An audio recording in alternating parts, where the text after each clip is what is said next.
কাৰণ মাধৱে বুলন্ত সখী শুনিও সিদ্ধান্ত তুমি মোৰ মহামিত্ৰ ভকত একান্ত।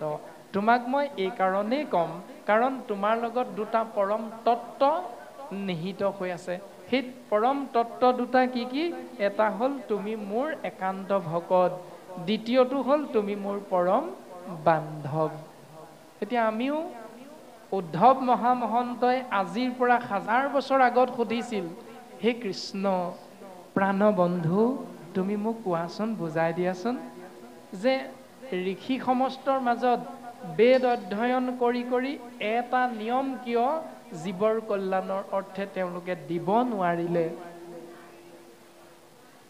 কেহু বোলে বেদে কবৈ কৰ্মতেহে গতি, কেহু বোলে বেদে কবৈ জ্ঞানতেহে গতি। কোনো কোনো ঋষিমুনিয়ে ক'লে বেদে হেনো কৈছে কৰ্ম মাৰ্গত জীৱৰ গতি, কোনো কোনো ঋষিমুনিয়ে ক'লে বেদে হেনো কৈছে জ্ঞান মাৰ্গত জীৱৰ গতি। কিন্তু প্ৰভু তোমাৰ সন্মত পথ কেৱল ভকতি, তুমি কিন্তু সন্মতি দিছা ভক্তি মাৰ্গতহে জীৱৰ কল্যাণ হ'ব। যদি এই প্ৰশ্নটো আজি 21 শতিকা 2024 বৰ্ষত এই সমাজ ব্যৱস্থাত অৱতীৰ্ণ হৈ থকা আমাৰ উঠি অহা 15 বছৰীয়া এজন যুৱকে 15 বছৰীয়া এগৰাকী কন্যা অৰ্থাৎ আপোনাৰ মোৰ সন্তানে ভতিজা সম্বন্ধীয় সেই যুৱকজন, আমাৰ সন্তান স্বৰূপ সেই যুৱকজনে যদি আমাক 90 বছৰীয়া পিতৃ 90 বছৰীয়া আইতা গৰাকীক যদি সোধে যে ককা আইতা এই আমাৰ গাঁওখনত যে শ্ৰীমন্ত শংকৰদেৱ সংঘ নামৰ এভাগী ভক্তিৰ পঢ়াশালী সমাজ আছে, আমাৰ গাঁওখনত যে বামুণীয়া পন্থ বুলি এখন সমাজ আছে, আমাৰ গাঁওখনত যে ভাগৱতী নামৰ এখন সমাজ আছে, নাম ধৰ্ম নামৰ এখন সমাজ আছে, এই প্ৰত্যেকখন সমাজতে দেখোন মানুহ মৰিলে ৰাতি নামঘোষা একেভাগীকে পঢ়ে। এই নীতি নিয়মবিলাক প্ৰত্যেকৰে কেলে বেলেগ বেলেগ ককা? এই নীতি নিয়মবিলাক কেলে বেলেগ বেলেগ আইতা? কৈ দিবানে উত্তৰটো? আপুনি মই উত্তৰ দিব পাৰিমনে? আমাক যদি আমাৰ সন্তানে সোধে কেতিয়াও নোৱাৰো। কিয় নোৱাৰো? মাধৱে বুলন্ত সখী শুনিও সিদ্ধান্ত তুমি মোৰ মহামিত্ৰ ভকত একান্ত। উদ্ধৱ তুমি মোৰ একান্ত ভকত আৰু আমি হলো সৰস্বতী ভকত, আমি হলো দুৰ্গা ভকত, আমি হলো শিৱ ভকত, আমি হলো বিশ্বকৰ্মা ভকত, আমি একান্ত ভকত নহয়। সেইকাৰণে আমি উত্তৰ দিব নোৱাৰো। দ্বিতীয়তে পৰম বান্ধৱ কোন? মহাভক্ত উদ্ধৱ। কাৰ? পৰম আত্মা ঈশ্বৰ কৃষ্ণদেৱৰ। ঈশ্বৰ কৃষ্ণ ক'ত আছে? আমি সকলোৱে বুজি পাওঁ, উদ্ধৱক কৈছে সুন্দৰভাৱে, এৰামোলালো মই বৈকুণ্ঠলৈ ঐ উদ্ধৱ তুমি নাকান্দিবা, বিচাৰিলে তুমি মোক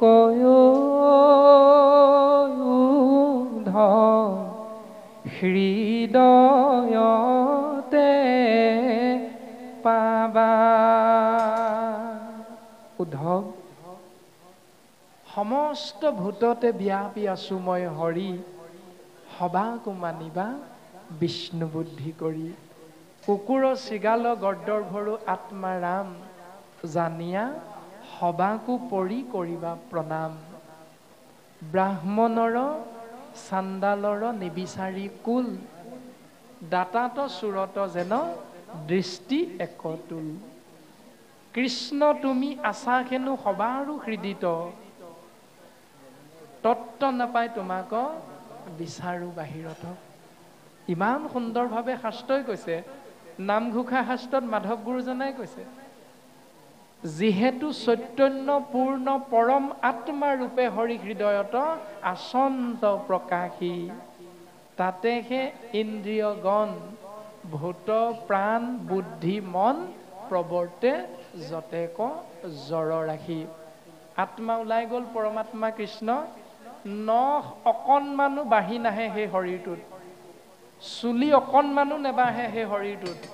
মৃত শৰীৰত নখ চুলি আদিবিলাক কেতিয়াও নেবাঢ়ে। কিন্তু যেতিয়ালৈকে পৰমাত্মা হৃদয়ত সোমাই থাকিব, এই শৰীৰটোত সোমাই থাকিব, নখ চুলি দাড়ি এইবিলাক কাটিয়ে থাকিব লাগে 3 দিন 4 দিনৰ মূৰে মূৰে। এইটোৱে হ'ল পৰমাত্মা, ঈশৰ তত্ত্ব বস্তু।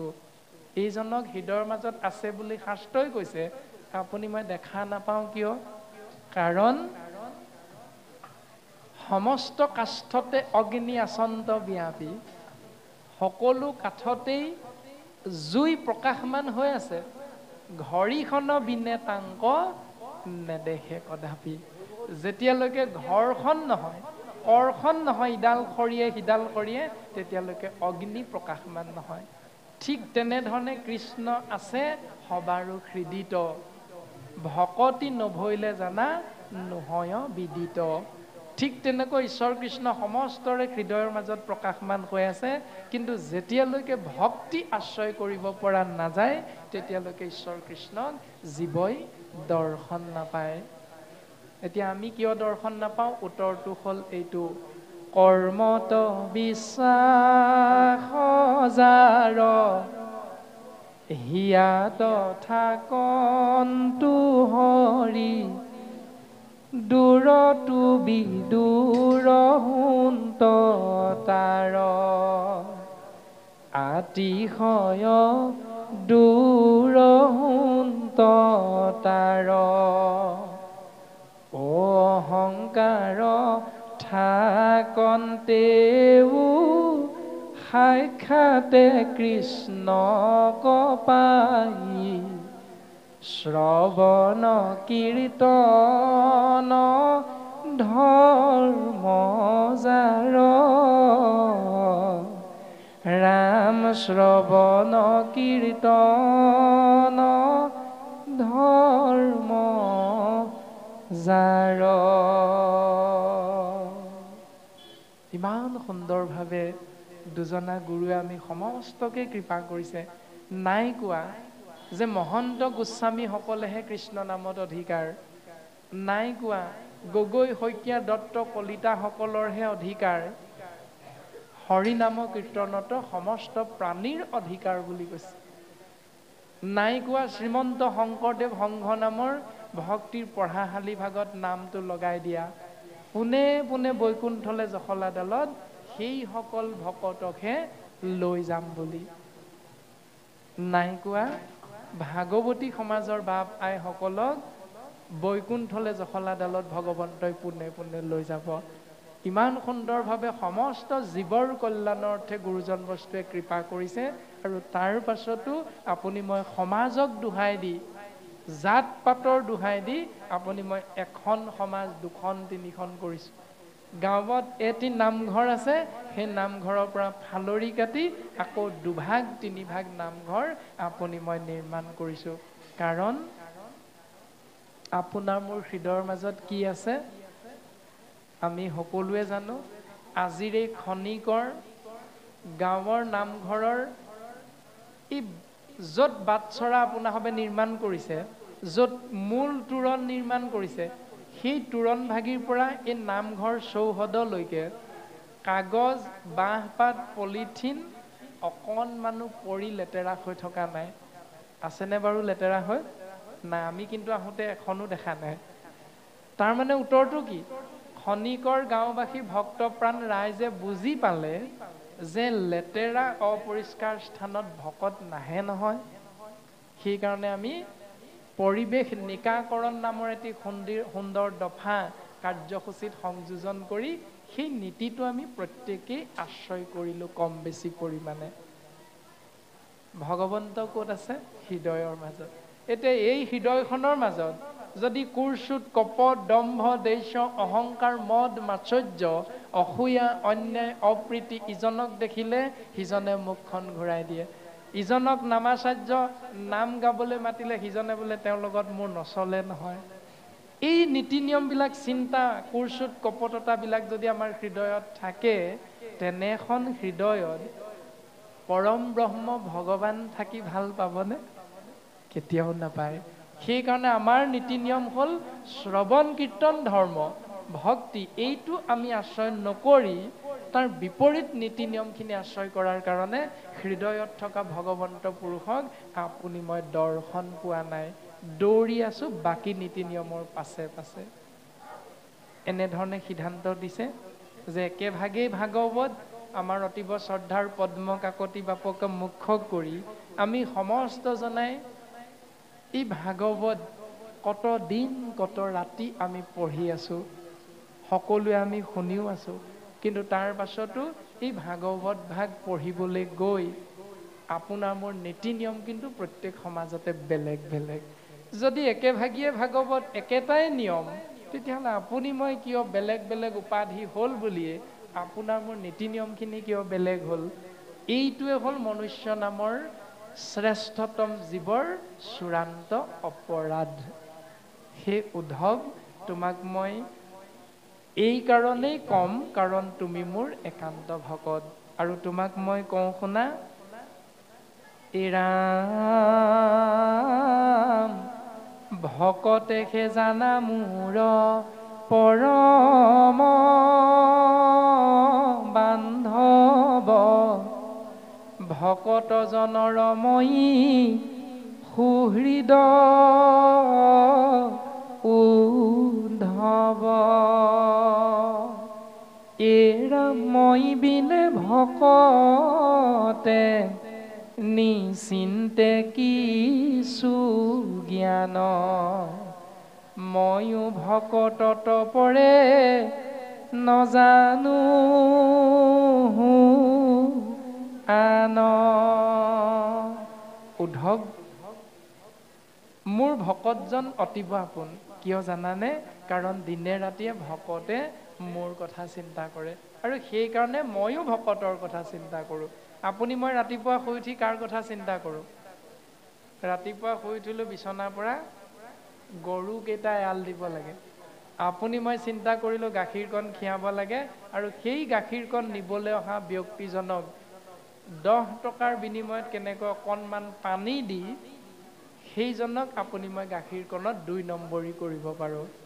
আপুনি মই ৰাতিপুৱা বিচনাত চকু মেলি কেনেকৈ সন্তানটোক এসাঁজ ভাল কাপোৰ পিন্ধাব পাৰোঁ, কেনেকৈ ভাল এসাঁজ খুৱাব পাৰোঁ, কেনেকৈ সন্তানটিক বিদ্যালয়ত পঢ়া শুনা কৰিবৰ বাবে কাগজ কলমৰ দামটো হাজিৰা কৰি হওক বা যিকোনো প্ৰকাৰে হওক কেনেকৈ আপুনি মই আনিব পাৰোঁ, ঘটিব পাৰোঁ, আদি আদিবিলাক চিন্তা।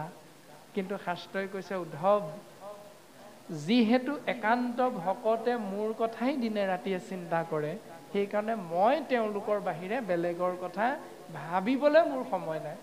যদি আপুনি মই ভাগৱত 4 দিনীয়া হৈছে বুলি ইয়াত বন্তি এগছ দিলোঁ, কৃষ্ণ বুলি ক'লোঁ, গোটেই 365 দিনৰ 364 দিনেই কৃষ্ণ নামটো মনলৈ নানিলোঁ, মুখত নললোঁ, আশ্ৰয় নকৰিলোঁ, তেতিয়াহ'লে আপোনাৰ মোৰ কথা ভগৱন্তই ভাবিবনে নেভাবে? কেতিয়াও নেভাবে।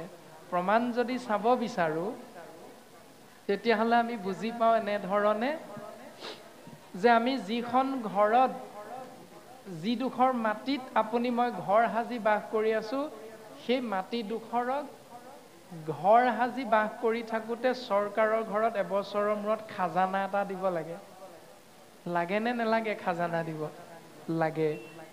বাঁহেৰে খেৰেৰে শিল ইটা বালিৰে যিটো ঘৰ বনালোঁ, তাত নিজৰ শৰীৰটো আৰাম পাবৰ বাবে বিজুলী বাতি, ফেন, টিভি, ফ্ৰিজ আদি আদি যিবিলাক আমি লগাই ল'লোঁ, মাহেকৰ মূৰত কাৰেণ্টৰ অফিচত গৈ বিল দিব লাগে নাই? কোনোবাই নাই দিয়া নি বিল? দিছোঁ, আমি প্ৰত্যেকেই দিছোঁ। এইটো বাস্তৱসন্মত পৃথিৱীৰ সত্য কথা, সকলোৱে জানো। যদি বিলখন নিদিওঁ বুলি নিজে নিজে অহমক হৈ চৰকাৰৰ লগত যুঁজিবলৈ যাওঁ, তেতিয়া কি হ'ব বাৰু? কাৰেণ্টটো কাটি থৈ যাবই। সেইদিনাৰ পৰা আপুনি মই কাৰেণ্টটো লাভ নকৰিম, সেই দিনটোলৈকে যিদিনালৈকে দিব লগা বিলটো নিদিমগৈ। ঠিক তেনেকৈ এই শৰীৰটোত জীৱ ব্ৰহ্ম সোমাই দিয়াৰ লগে লগে ভগৱন্ত পুৰুষে জীৱ ব্ৰহ্মক কৈছে যে তুমি তোমাৰ মনটো মোৰ চৰণত দিয়া, বিল দিব নালাগে। এই গুৱা পাণটো যে আমাৰ দিয়ে 21 টকা দিব লাগে, 51 টকা দিব লাগে, 11 টকা দিব লাগে, নিয়মবোৰ ক'তো নাই। ভগৱন্তই এবাৰো নাই কোৱা 51 টকা দিলেহে মই তোমাক কৃপা কৰিম, নাই কোৱা ক'তো। এইবিলাক নীতি নিয়ম ভক্তি ৰাজ্যখনত নাই। বোলে কল, কুঁহিয়া, মাহ প্ৰসাদ এইবিলাক দি মোৰ নাম গোপাল গোবিন্দ যদুনন্দন বৰতাল বজাই বজাই লৈ থাকা, এইটোহে ভক্তি। কোনো গ্ৰন্থত এই বুলি নাই কোৱা। ভাবেই ভক্তি, ভাবিলেই ভগৱন্তক পায়। তুমি ভাবিছা কেনেকৈ, এইটোৰ ওপৰত নিৰ্ভৰ কৰিব সেই জীৱক ভগৱন্তই কেনেকৈ কৃপা কৰিব। যদি আমি ভাবি থাকো বৰতাল বজাই বজাই নাম লোৱাটোৱে ভক্তি, এইটো হ'ল আমাৰ নিকৃষ্টতম চিন্তা। এইটো ভগৱন্তৰ কৃপা লাভ কৰিবৰ বাবে এটি অভ্যাস মাত্ৰ। এই অভ্যাসটো যদি এনেধৰণে ভকতৰ সংগত সদায় কৰি থাকো, তেতিয়াহ'লে শাস্ত্ৰই আমাক এই পন্থাটো বাকীখিনিতকৈ উত্তম পন্থা বুলি সিদ্ধান্ত দিছে। আমি যাব নোৱাৰিবও পাৰোঁ, নামঘৰলৈ আমি যাব নোৱাৰিবও পাৰোঁ। বৰতালযোৰ আপুনি মই এটা সময়ত দাঙি আছিলোঁ, কিন্তু এটা সময়ত আপোনাৰ মোৰ শৰীৰত পেৰেলাইচিছ হৈ যোৱাৰ বাবে বৰতালযোৰ লৈ আপুনি মই নামঘৰত সোমাই তাল বজাই নাম ল'ব নোৱাৰিবও পাৰোঁ। সেইকাৰণে গুৰুজনাই কীৰ্তনৰ 5টি ভাগ দি থৈ গৈছে। বীৰ কীৰ্তন, নিবিৰ কীৰ্তন, মানস কীৰ্তন। বীৰ কীৰ্তনৰ 2টি ভাগ, উপাংগ কীৰ্তন, উচাংগ কীৰ্তন সমান 5 কীৰ্তনৰ ব্যৱস্থা কৰিছে। যে যেনেধৰণেই পাৰা হৰি নাম কীৰ্তনত নাহি কাল দেশ পাত্ৰ, নিয়ম সংযম একো বিধি, হৰিত হৰণ লয়া কেৱল হৰি নাম কীৰ্তন কৰন্তে হুৱে সিদ্ধি। কিন্তু চাবি আৰু তলাটো দি দিলে, হৰিনাম কীৰ্তনত নাহি কাল দেশ পাত্ৰ।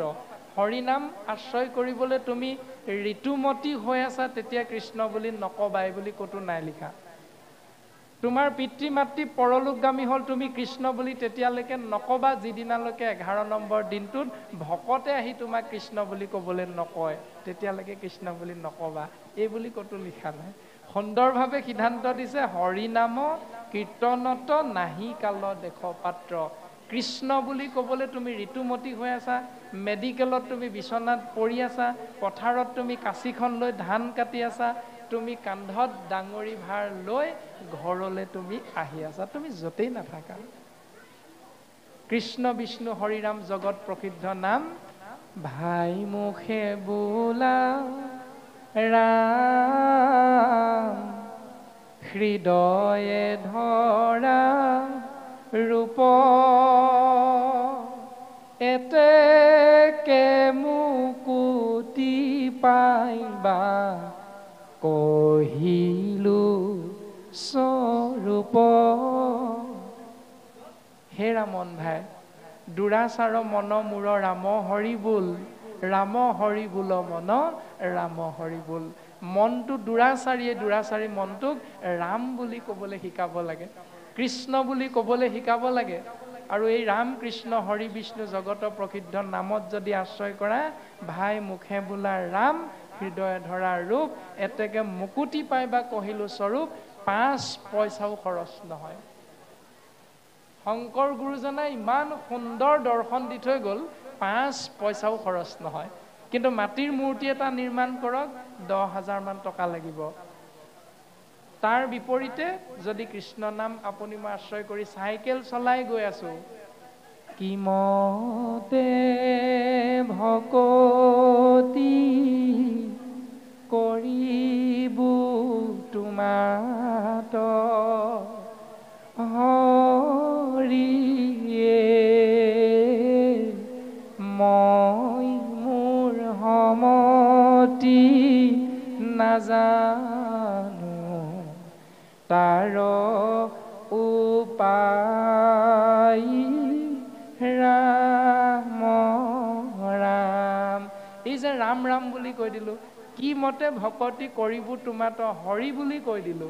এই হৰি ৰাম বুলি যে আমি কৈ কৈ চাইকেল চলাই গৈ আছো, হঠাৎ যদি ইফালৰ পৰা এখন গাড়ীয়ে আপোনাক মোক খুন্দিয়াই থৈ যায়, এই সংসাৰ এৰিব লগা হয়, জানা নাহি তথাপি তাহাৰ অকল্যাণ সেই জীৱক ঈশ্বৰ পুৰুষে কৃপা কৰে। 5 পইচা খৰচ হ'লনে? নহ'ল। ইমান সুন্দৰ দৰ্শন কৃপালু শ্ৰীমন্ত শংকৰদেৱ গুৰুজনাই আমাক দি থৈ গ'ল। সিদ্ধান্ত দিলে, অনাচাৰ কৰি অপৰাধী মূৰ নহি। যদি অনাচাৰ কৰিছা অপৰাধী মূৰ সেইজন নহয়। আন দেৱ পূজে যিটো সিটো মূৰ দ্ৰোহী।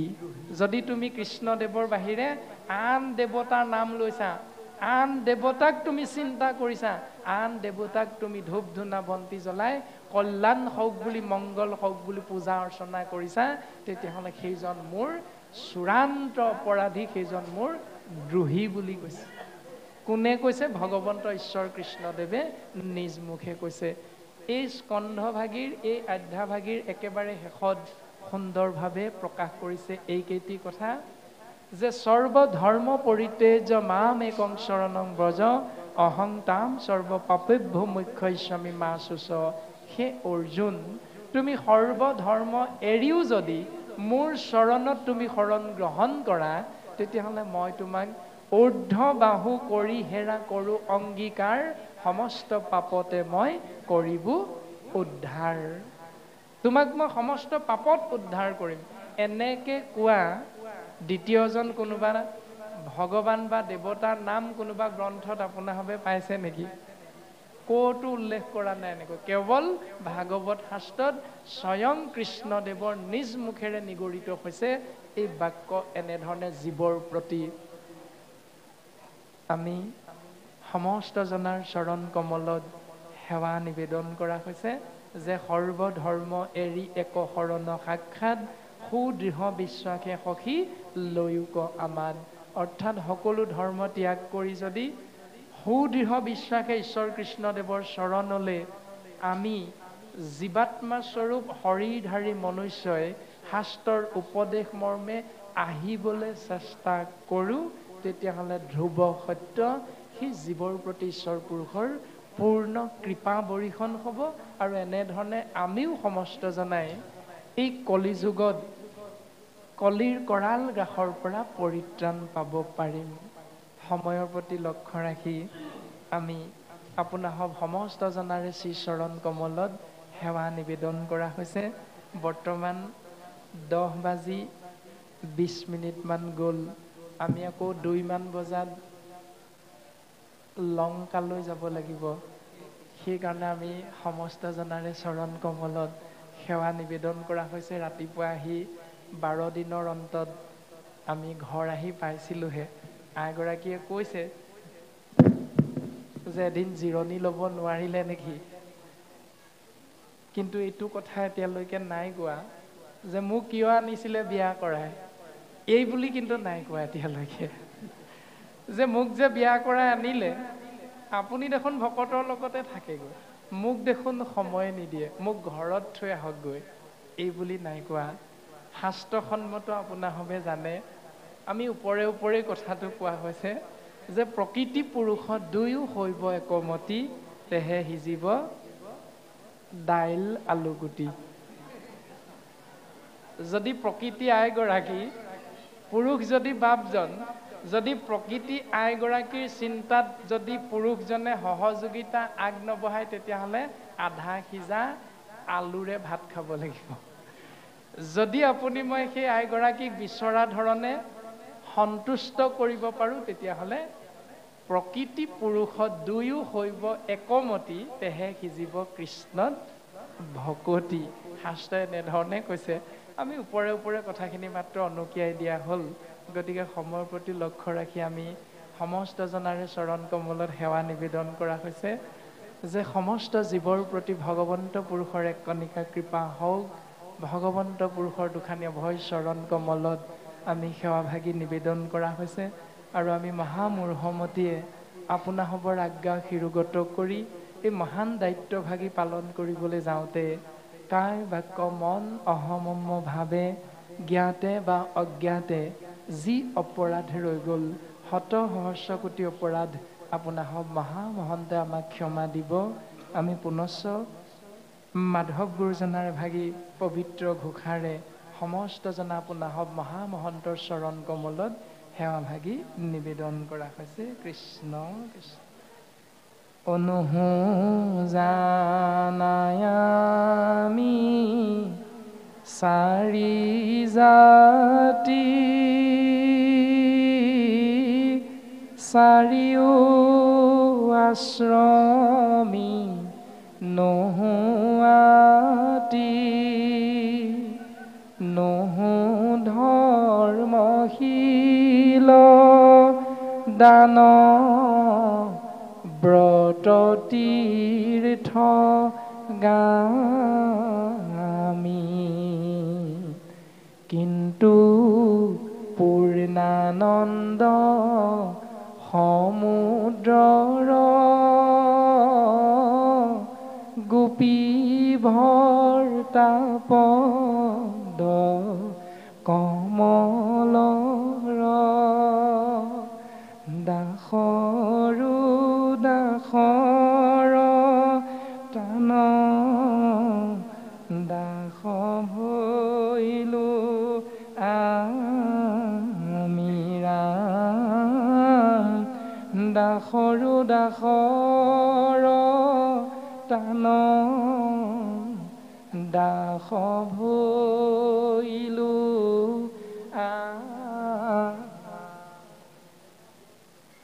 কৃষ্ণ কৃষ্ণ হৰি